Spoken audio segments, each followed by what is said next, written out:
kesempatan kali ini kita akan merenungkan kebenaran firman Tuhan. Tapi sebelumnya kita akan mempersatukan hati kita di dalam doa. Kita berdoa. Damai sejahtera daripada Allah, itulah yang melampaui segala akal dan pikiran di dalam Kristus Yesus. Amin. Baik, salam saudara terkasih dalam nama Tuhan Yesus. Kebenaran firman Tuhan pada hari ini terambil dari Yosua pasal 24 ayat 15. Sekali lagi, Yosua pasal 24 ayat yang ke-15, saya akan membacakannya. Tetapi jika kamu anggap tidak baik untuk beribadah kepada Tuhan, pilihlah pada hari ini kepada siapa kamu akan beribadah. Allah yang kepadanya nenek moyangmu beribadah di seberang sungai Efrat, atau Allah orang Amori yang negerinya kamu diami ini. Tetapi aku dan seisi rumahku akan beribadah kepada Tuhan.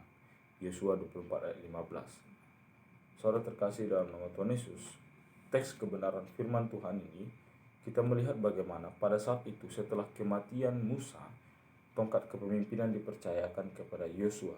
Estafet kepemimpinan dipercayakan kepada Yosua. Nah, dalam sebuah buku yang berjudul Mengalami Tuhan Hari Lepas Hari, menjabarkan atau menjelaskan saat itu kehidupan bangsa Israel yang bobrok, atau kehidupan bangsa Israel yang cenderung jatuh dalam penyembahan berhala, secara khusus penyembahan berhala dewa-dewa Mesir. Tetapi Yosua yang paling menarik di sini dengan tegas mengindikasikan bahwa dirinya dan keluarganya atau seisi rumahnya akan tetap mengambil keputusan bahwa mereka akan menyembah Tuhan Allah Israel, Tuhan Allah yang hidup. Mungkin kita merasa bahwa keputusan atau ungkapan yang dinyatakan oleh Yosua ini adalah ungkapan yang biasa saja gitu. Namun sejatinya ini adalah ungkapan yang menjelaskan bagaimana fundamental iman gitu. Sekaligus dalam konsep ini Yosua itu menjadi saksi bahwa Yosua melihat kuasa Tuhan, bahwa Yosua merasakan kuasa Tuhan. Saudara terkasih dalam nama Tuhan Yesus, ada perbedaan menjadi saksi atau melihat gitu. Bangsa Israel dan Yosua sama-sama melihat kuasa Tuhan. Mereka sama-sama melihat laut Teberau yang terbelah. Mereka sama-sama melihat banyak penyertaan Tuhan, tiang awan, tiang api. Mereka sama-sama melihat. Tapi bangsa Israel hanya melihat saja. Namun Yosua menjadi saksi. Artinya Yosua melihat, tetapi Yosua menghidupinya, dan Yosua berani menyuarakan bahwa ini iman saya gitu. Ini yang saya percaya, itulah menjadi saksi. Berbeda kalau hanya melihat. Saudara terkasih dalam nama Tuhan Yesus, pada abad 21 ini, kebanyakan orang-orang Kristen hanya melihat kuasa Tuhan, tapi tidak mau menjadi saksi gitu.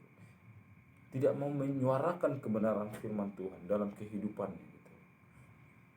Saudara terkasih dalam nama Tuhan Yesus, Yosua merupakan seorang pemimpin yang berani bersaksi, menyatakan pilihannya, sekaligus menjadi tantangan umat Israel kepada umat Israel pada saat itu. Apakah kamu mau memilih dewa-dewa Mesir, penyembahan Tuhan Allah nenek moyangmu dulu, atau Tuhan Allah Israel yang hidup gitu.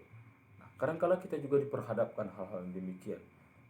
Bukan Yosua yang menantang kita, bukan orang lain yang menantang kita, tapi diri kita sendiri. Apakah kita mau jatuh dalam berhala-berhala dalam kehidupan kita hari lepas hari, atau kita mau menyembah Allah Israel atau Allah yang hidup? Dalam teologi reformasi pada sekarang, teologi Kristen, bangsa Israel itu adalah kita, umat pilihan Allah gitu. Apakah kita sebagai umat pilihan Allah mau tetap jatuh dalam penyembahan berhala yang ada dalam kehidupan kita? Apa berhala yang ada dalam hidup kita yang menjadi penghalang bagi diri kita untuk menjadi saksi Kristus dalam kehidupan kita? Kalau terkasih dalam nama Tuhan Yesus, kita melihat bangsa Israel juga melihat kuasa Allah. Yosua juga melihat kuasa Allah, tetapi Yosua berani menyuarakan suara Allah, berani menyuarakan imannya gitu. Hari ini apakah kamu sudah menjadi saksi Allah? Hari ini apakah kamu justru jatuh dalam berhalamu sehingga kamu tidak menjadi saksi Allah dalam kehidupanmu? Nah, yang menjadi kesimpulan penting pada saat ini adalah menjadi orang Kristen sejati bukan hanya melihat saja atau diubahkan saja, namun menjadi seorang Kristen yang sejati itu juga harus bertumbuh, membawa dampak dimanapun kita berada. Yosua membawa dampak pengaruh yang besar, memimpin bangsa Israel, bangsa pilihan Allah, tetapi bangsa yang keras kepala. Lalu bagaimana dengan saya dan saudara pada saat ini? Apakah kita memberi dampak dalam kehidupan kita dimanapun kita berada? Apakah kita mau menjadi saksi Kristus dimanapun kita berada?